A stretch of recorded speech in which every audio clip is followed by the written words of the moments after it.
and then putting him in the ring. He's going to lose. So when you make this many rules and you overlay this much expense on small business, you kill the heart of the economy.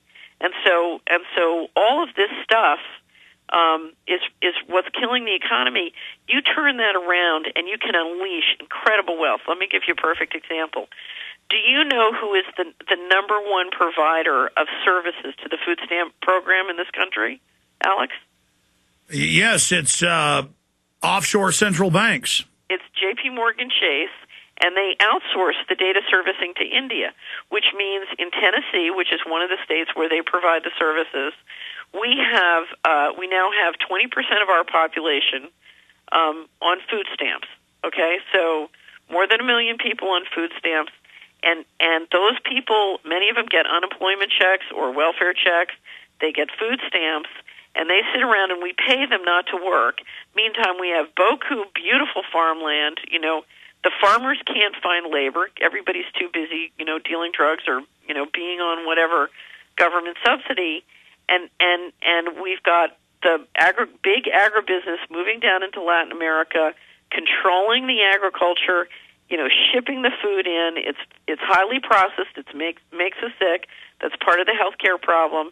And so, and J.P. Morgan Chase is doing the servicing work, and the theory is that we can pay somebody in India or in Latin America to do something that the people who are getting those food stamps could do here, and it's cheaper to pay them not to work and then pay somebody else in Latin America to do the farming and somebody in Asia to do the data servicing, and that's just not true. The numbers don't add up.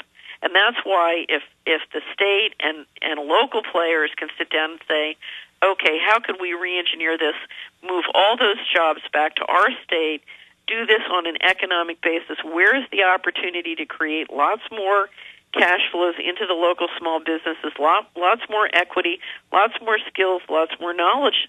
It's all there, but you're going to have to deal with, okay, we can't let the feds have control because they're literally draining our lifebloods. It's like a vampire. Well, I think the number one mission is to continue to point out they're criminals out in the open who won't say where trillions of dollars went, and then we find out it went to them personally, and they ordered the holding companies that they laundered the money through, like AIG, to not, in federal filings, tell the feds or the public that the very bankers running policy and government were the ones that were getting the money. I mean, a 5-year-old can understand that basic fraud. And the fact that we do hear talk of indictment on MSNBC, and we do even see Ed Schultz saying, man, Obama's really bad. What about the Obama hoax? I mean, obviously, it's all dog and pony show. Obviously, 8 years of Bush, people figure out he's a fraud, the new savior. He's just meant to con people long enough for them to get their agenda through. Then Glenn Beck's organizing the right wing to get Republicans back in. The reality is the change we're talking about cannot be engineered at Washington. Alex, no, I know, but we need to discredit tomorrow. Washington is what I'm saying. What? So that people will accept the states taking back over. You've got to make the changes because the reengineering that has to happen in Austin, Texas, is totally different than the reengineering that has to happen in Hickory Valley, Tennessee. And so there's got to be a fundamental economic change bottom up. Okay, here's an example. In Austin, they spend $170 million on the buses that 1% of Austin uses, and they spend $70 million on the roads. I mean, Austin is run by, they're not liberals, they're a bunch of criminals that openly rob and steal everything, steal property. I mean, everywhere I go, it's just crooks running everything. Right, and you know why? Because we have created a financial mechanism that would allow us to borrow massive amounts of money globally. And so we've had massive amounts of money, and as long as the criminals could engineer that subsidy, this could keep going, and they could offer more money at cheaper prices, and we've been willing to go along with that. Now, do you remember my red button story? Yes, but you recap it. Okay, so I was giving a speech to a group of people called Spiritual Frontiers Foundation. They have a conference once a year to talk about how we can evolve our society spiritually. Very committed, dedicated people. I'm in the middle of the speech and explaining that the Department of Justice in 1999 had told a reporter I was working with that the U.S. economy launders $500 billion to $1 trillion a year of all dirty money. So not just narcotics trafficking, but illegal gambling, tax evasion, financial fraud, everything. Okay, now with the financial fraud, it's much bigger. but at that time, $500 billion to $1 trillion. So I said to this wonderfully spiritual, evolved audience, if you could push a red button to stop all hard narcotics trafficking in your community, your neighborhood, your country tomorrow, thus offending the people who control all this money, who here would push the button? Out of 100 people, only one would push the button. I said, why would you not push the button? They said, we don't want our mutual funds to go down. We don't want our government checks to stop. But see, that's the scam. Justice be done. May the heavens fall. I mean, all of these parasitic systems cost more than they make, and they're wrong. Right. And so what it's going to come down to is we've seen the Fed monetize the whole Treasury and mortgage market last year. And so obviously you can't keep monetizing at this rate.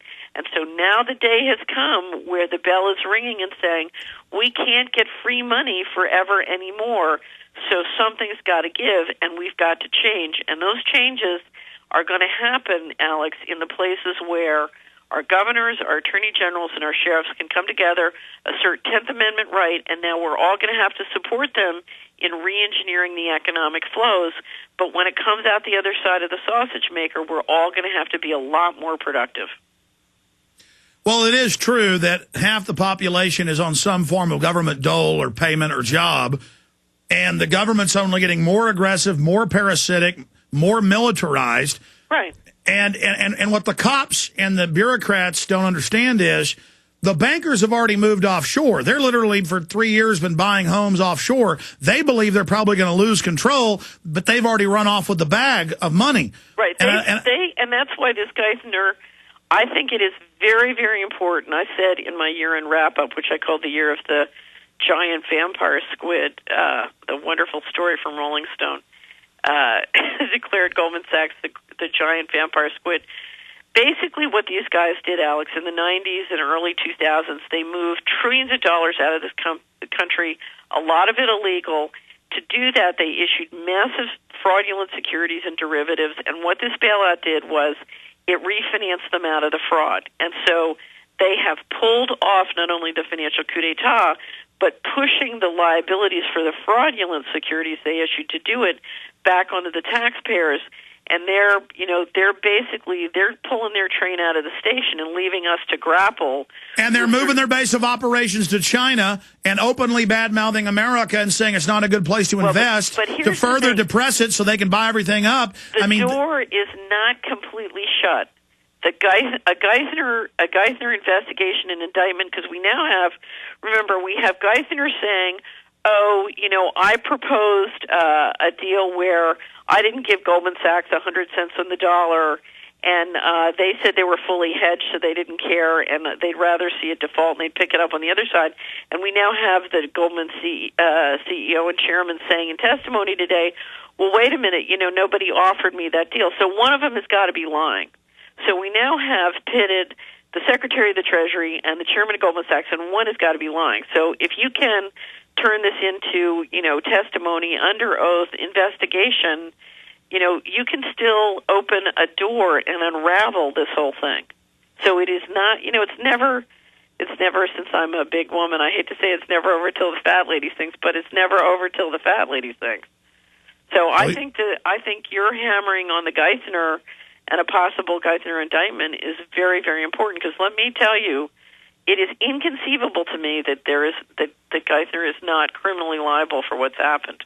Well, we have to pierce this veil of infallibility and popery, or whatever you want to call it, where the elites just stumble around in fancy suits with SWAT teams around them saying, I will rob this, I will rob that. Everyone just bows down to them. And the image of these criminals being indicted or in trouble like Watergate, but these crimes are 1 trillion times that literally, could bring them down, just like Copenhagen went down. The whole Copenhagen thing went down in flames.